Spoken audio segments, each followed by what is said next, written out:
Hey everybody, Matt here with Take Roads Less Traveled, and today on the Avalanche we are going to be changing out the Hydroboost. Now if you don't know what that is, the Hydroboost is a part of your power steering system as well as your brake line system that gives it just a stronger amount of feel and a stronger amount of power and ability than what a normal vacuum system does. So this is really common on Chevy trucks and on Ford trucks, and even on like the Chevy Astro vans, the old vans that they used to have that had the 4.3 liter V6 in them. And on the Fords, it's really a pain in the butt. On the Chevys though, it's actually pretty easy. So we're gonna get right into it, show you how this is done. So a couple reasons you may need to change out your Hydroboost is, first and foremost, is maybe your master cylinder or your brakes have a leak in them and it's coming from your Hydroboost, mainly from right back here where the master cylinder meets up with the Hydroboost. That may be reason number one. Number two may be because of your power steering, because your power steering lines feed into your Hydroboost. You have one on this side, one on the other side, and then your return on the other side as well. Or, as in my case, the accumulator, which is right here, is leaking at that seal. Now, I could probably just replace that seal, but my truck has 203,000 miles on it, which means that this Hydroboost, which is the factory one, also has 203,000 miles on it, and I'd rather not take any chances. So I'm just replacing the whole thing. So this right here is your master cylinder, and in my case, I'm really lucky because the only thing that's leaking on mine is the power steering, which is coming from the accumulator, not anything dealing with the brakes itself. So I'm actually able to unbolt the master cylinder, which you have a bolt here and one directly on the other side as well. Those are both 15 millimeters. I'm going to be able to just take that, unbolt it, and pull that away. Now, you may not be able to do that because of your brake lines, but you can see my brake lines, they're not rusted or anything. These are stainless steel lines. They're in really, really good shape. You can look down and see everything down in here with my brake lines is in really good shape. So I can move that around without any concerns about anything happening to my brake lines. If your brake lines are rusty in any way, or if they don't look very good, then I would not recommend that. I would recommend that you disconnect your lines, and yes, that's going to mean that you have to bleed your brakes out and everything afterwards. But because my lines are in really good shape, I'm not worried about it. I'm just going to unbolt it and move this whole master cylinder forward a little bit out of the way so that I can get the Hydroboost out. So we're going to get right onto it by starting with those 15 millimeter bolts right there. All right, so with those two 15 millimeters off, I can just take the whole master cylinder, kind of wiggle it around, and start to pull it forward. Now you've got a bracket right here that it's going to kind of want to catch on, so I can just kind of take this whole thing and bring it forward like this and out of the way. Let me move the camera here so you can see. And there, you can see, there we go. You can see this bracket right here kind of in the way, but moving the master cylinder out of the way, that gives me space to be able to work. Now, I can get to these other bolts. So, or I should say those power steering fittings, which, if I remember correctly, I believe this is an 18, which it is, and I believe the other one is a 16, which, yes it is. All right, so you have an 18 on this side and a 16 on this side, but we need to also take this return hose off, and that's probably where we're gonna get some fluid coming out. So I'm gonna get those taken care of. Just be really careful taking these off. You've got a rubber O-ring on the bottom of them. This is a great time to inspect those, see if you need to replace them or not. Some people say you need to replace those O-rings no matter what. If they're in really good shape, there's no need to replace them. So we'll inspect those and see how they look after I get everything disconnected off of this end. All right, so I have this fitting off. So now we can take a pair of pliers and start to wiggle this return line off. Oh, there we go. A little bit of schmoop coming out. Let's just kind of get that up out of the way. And now I can get to these other fittings. I'll start with this back one first. It's kind of the harder one to get to. It doesn't take much to break them loose, so just be careful. And now I have the joy of getting this loose while dealing with that return port. There we go.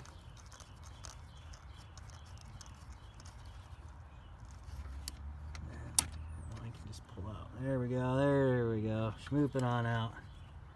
That O-ring actually looks pretty good. Now, this bad boy. There we go. That's one of the other important things is when you're putting these back on, as you can see, it didn't take much to loosen them, is you don't want to over tighten them either. You don't want to cross thread them or anything like that, because then you're in for a really bad day.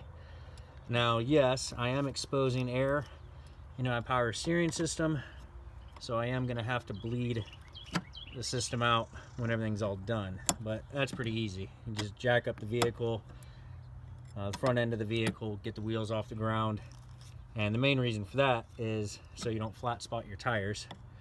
But jack the front end of your vehicle off the ground, pull the power steering cap, make sure it's full of fluid, and then crank your wheel lock to lock about 25 times, get all the air out of the system, double check your fluid, get your vehicle on the ground,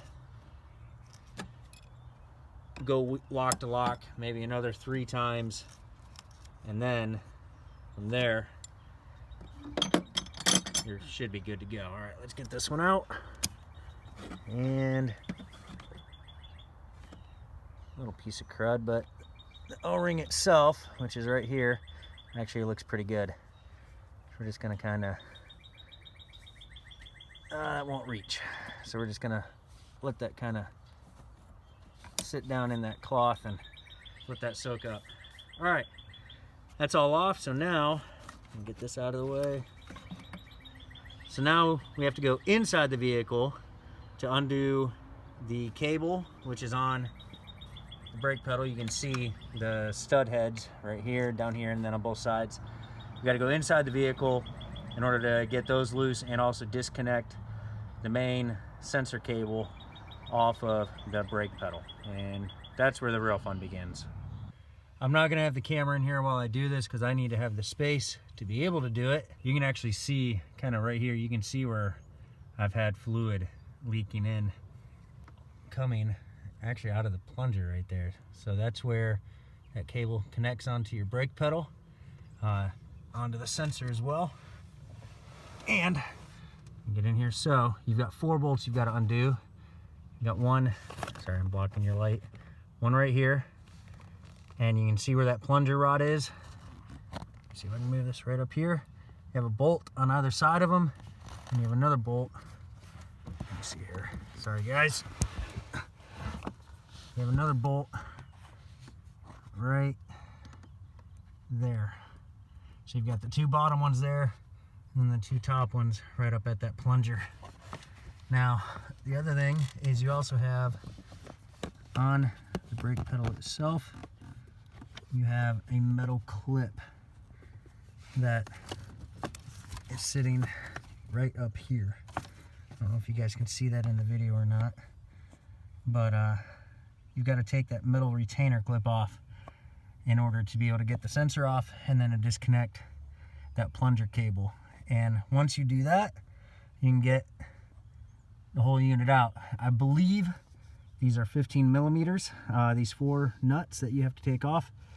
If I will be using a swivel joint to get to all those. If those are not 15 millimeter, I'll let you know down in the description, but I'm pretty sure they're 15 millimeter. I'm going to explain this retainer clip to you. As you can see, it's a little weird on how it's designed, but the way that it sits is on your brake pedal, you have a post that comes off the side of it, and you have the plunger cable or the plunger rod with a ring that sits over top of this, along with your brake pedal sensor that sits over top of this rod. And then this clip is what holds it all in place. which I think is kind of hilarious because this little thin metal clip is the only thing that makes it so your brake pedal actually works. Because if your brake pedal comes disconnected from that plunger rod, you don't have any brakes. So good job, GM. But it actually sits, so if you look at it, let me see here, here we go. So it actually sits on this plunger just like that, and that little clip holds it in place. So imagine if the ball catch on this was that rod, it would sit just like that. And the way that I found it easiest to get off was I simply rotated the clip 90 degrees. So I'll rotate it back so you can see. So I was staring up at the clip like this, and I just took a flathead screwdriver and pushed this tab right here out so that that clip released, and then I turned it back the 90 degrees and it popped right off. And then you can get the rod and everything off. All right, we're back up top. We've got our 4 nuts off of the studs on the inside of the firewall. All of our power steering lines are disconnected. Master cylinder has been removed. So now we should be able to just wiggle this bad boy out. Now, I will say the holes that are in the firewall for this are pretty exact. So it might be a bit of a pain to get this top corner one out and back in. So what I'm gonna do, there we go, when I pull it, when I go to put the new one in, here we go, I'm actually gonna take just a small file, a round file, and kind of clean this hole up just a little bit and enlarge it a little bit, because otherwise it's just an absolute pain in the butt to get this back in. All right, so I figured I would show you guys kind of what I meant by that install. So I've got just it resting in here right now. It is not fully installed, but show you kind of how much of a pain it can be. Get a couple tools out of the way here. And all right, so everything's lined up there. And bracket out of the way. There we go. So you can see the threads on this bolt are what's catching. And that's where it becomes an absolute pain, because all my other holes are nice and large for that to go through. But this is just being, whoop, there we go. Wow, I'm amazed that actually went through. Whew. So now what we're gonna do is we're gonna go back inside the truck. We're gonna get those nuts put back on. We'll torque them down to spec. I'll get the pedal hooked back up correctly, and then we'll come back out here and get all these fittings put on, get the master cylinder put on, and then it's just bleeding the system out. All right, everything in the cab is tightened up and reconnected the way it needs to be. Big thing to remember when you're reconnecting your brake pedal to the plunger ring is that your brake sensor actually needs to fit over it. So your brake sensor, the clip for it is a U shape, and that cable sits right in between, and both of those go onto your plunger. And then that clip, you just kind of have to press it in to depress that little spring lock, that little tab that I showed you guys, and then just give it a little rotation and it'll clip right into the groove on the onto the rod that's coming off your brake pedal. It's a little hard, I know. It's hard to explain it when you guys can't see it, so I really apologize that I couldn't have the camera in there. I didn't have enough space, so I'm really sorry. So we're gonna go ahead and get all these things hooked back up. So let's get our pair of pliers and pull out that plug, and we'll also pull out this plug, and now, as I said, check your O-rings, make sure they look good. This one looks okay. And then when you go to press these in, just make sure that one, you get your fitting all the way down in there, but don't cross thread these. So the last thing you want is to cross thread these fittings and these hoses. So that one's on. Now we can tighten it up. And again, this doesn't take a lot to get tight. Just work it a little bit at a time, and all you're doing is snugging it up. And I'm actually really close right there, so I'm just gonna give it just a little more. There we go. Like I said, does not take much.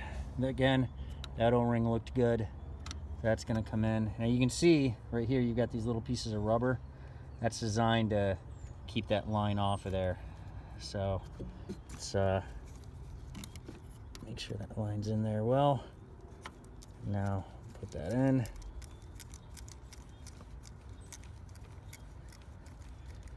And again, don't try to force it or anything, because otherwise you'll end up cross threading it, and that's not what you want, which I almost did right there. That would have been really bad. Telling you guys not to cross thread it, and I'm about to. Let's move that guard just a little bit back. There we go. Oh, nope, not quite. Like I said, you just got to be really careful with these. The last thing you want to do is cross thread them. There we go. That's so much better. All right, so let's get that guard right there. All right. Now we can tighten this down.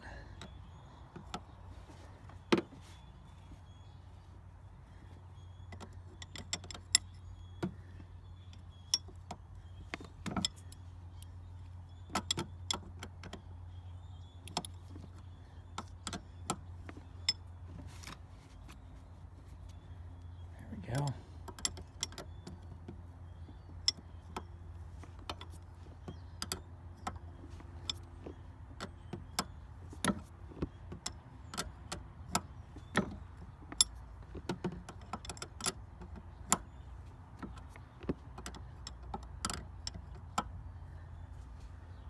Almost.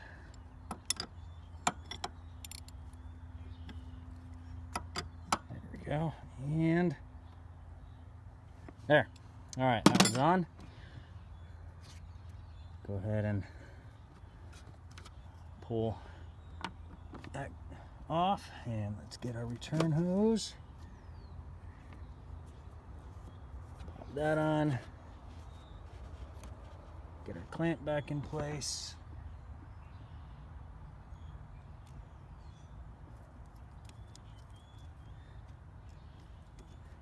Now when you're doing these clamps, just remember this fitting has a barb on the end of it, so you don't have to like go so tight that you're actually damaging the hose.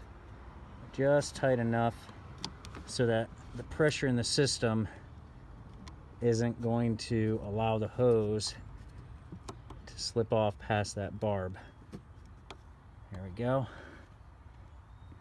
Do just a hair more to play it safe.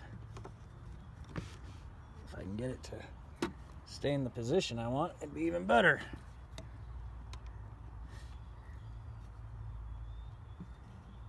There we go. Okay. Now we can get our whole brake system put back on. Our master cylinder. So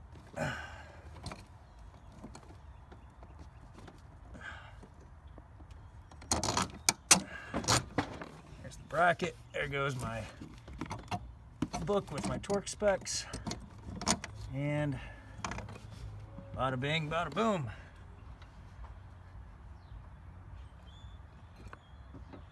All right. Now, just need to put these two 15mm back on. Just come underneath, and I'll just say I'm doing it this way for all the folks that don't have power tools or air tools. How about that? We're just doing it hand tools to show you it can be done just with ordinary man strength, which I'll admit I'm not the strongest, so it doesn't really matter.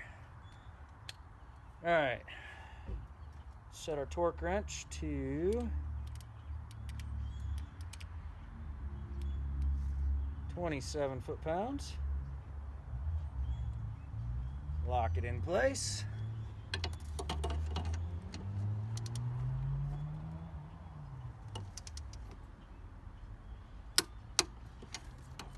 There's one.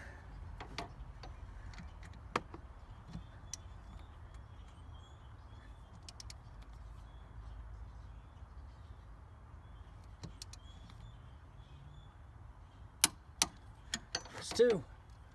All right, everything is reinstalled. Everything is torqued to spec.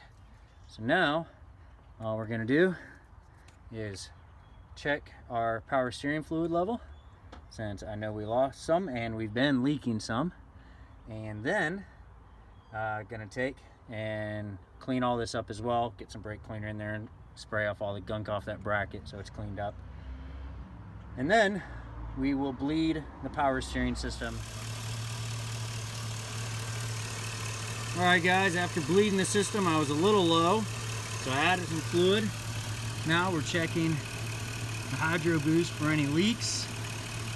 We got none on that line.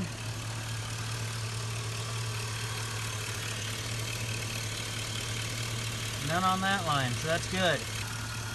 So all that's left is we're going to take it for a drive down the road. We're going to do some full locks, some full turns, making some full U-turns with the steering wheel at full lock in both directions. Check the brakes, make sure they're good.